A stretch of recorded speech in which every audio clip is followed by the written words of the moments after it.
Well, that gives us something to talk about. So, as you guys have just seen there, rumours are going around that Super Mario Party 2 will be released in 2020. Whether or not these are true, that won't stop us from making these predictions, because that seems to be the main theme on the channel these days. I personally haven't played the Mario Party game since Mario Party 9 came out 8 years ago, but I'm being joined by someone who doesn't have much more knowledge than me, but is still a huge fan of the series. It's Matt! Hey guys, Matt from Nintendo Extremist here, and as always, this prediction video will be split into the following: online, boards, characters and retro boards. With that said, we're Nintendo Extremists, and today we're going to be predicting Super Mario Party 2.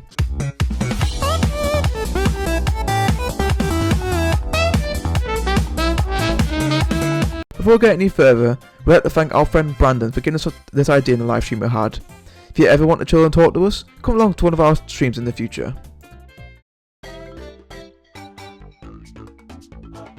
One thing Super Mario Party lacked was a good online feature, and that's all you heard about for the weeks after the game's release. So that's going to be our first prediction, even though you never know what Nintendo have up their sleeves. One thing that I think would be cool is a co-op story mode. Story mode is definitely one of the best parts of a Mario Party game, but how cool would it be if you could play it with a friend, or even just some random person online? I know what you're thinking, how could that possibly work? Well, if you leave the session after completing the board, your progress will be saved, and then when you next come online, you'll be put into a session with other people who are at the same point as you. It will add extra fun and better replay value, sort of like the co-op events in Smash Brothers. Honestly, just a better art online than Super Mario Party will be good enough for me.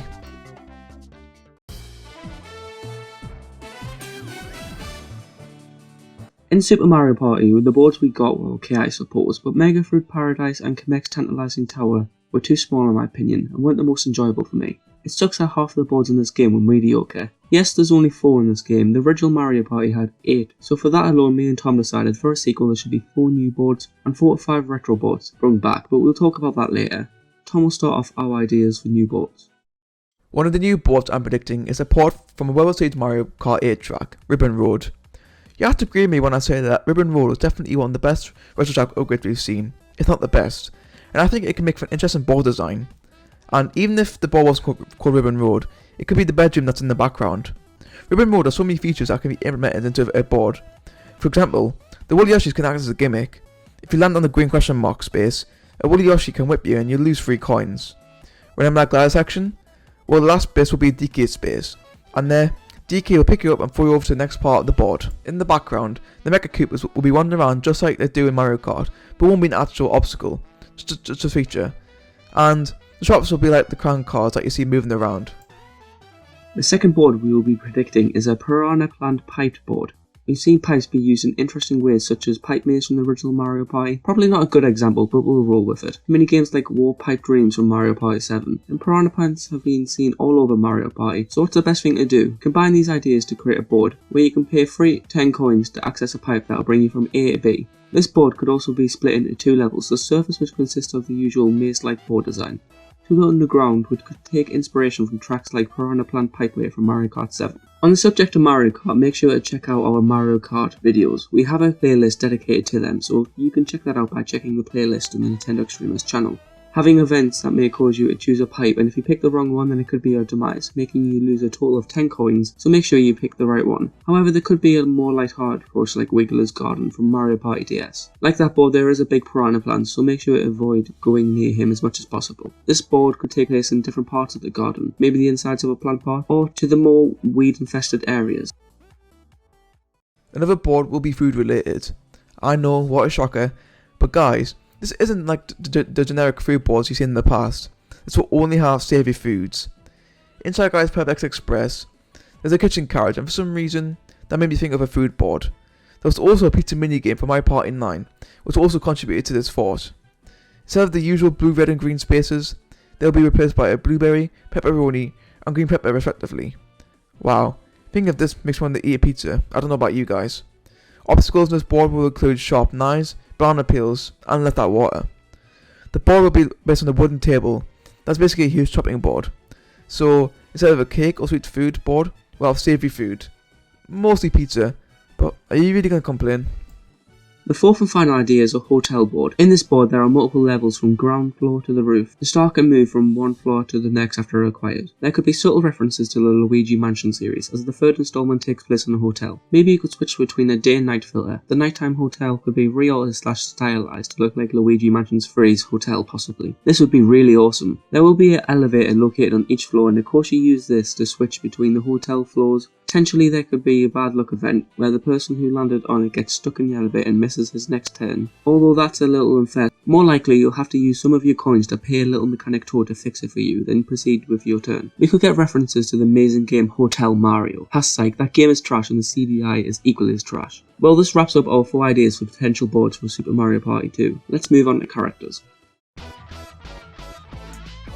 For characters, there isn't too much to talk about. The roster we got in Super Mario Party was pretty much perfect, except for the few exceptions. So for this game's sequel, I believe it's only best to expand upon this roster, having all previous characters return, as they could just reuse the models and bring some new characters such as the following. Kamek, or Magic Cooper as you may know him. This guy is really cool and doesn't get the love he deserves. He's a great side character.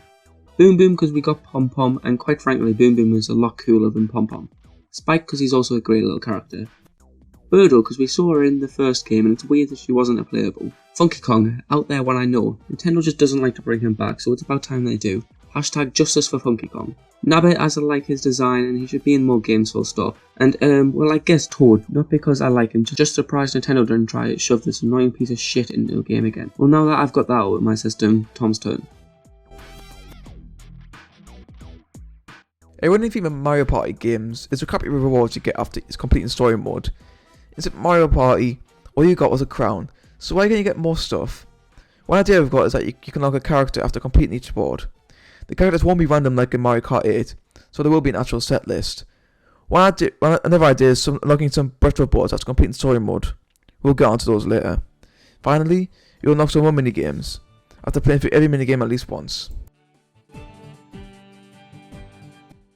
In Super Mario Party, we got replacements for DK spaces and Bowser spaces in the form of a bad luck space, extra bad luck space, and a lucky space. And yeah, they are a list of 5 possible events that can happen, which are spun through a roulette, with you stopping it by pushing A. And these spaces are fine and pretty complex when you look further into it, with lucky spaces having 4 tables of 5 events which you get. These tables are random chances, but there is one table for first and second compared to another one for third and fourth. And when it reaches halfway, table switches, so that's the other 2 tables. Bad luck spaces have an additional 8 tables, of course lists of 5 events, and the same rules apply. There is even more for extra bad luck spaces, with these spaces having 16 tables of 5 events. So having DK and Bowser spaces return is unlikely, as Nintendo put a lot of effort into this new formula. But I hope they would return, because it would be nostalgic for many fans and it would be truly amazing to see these spaces again.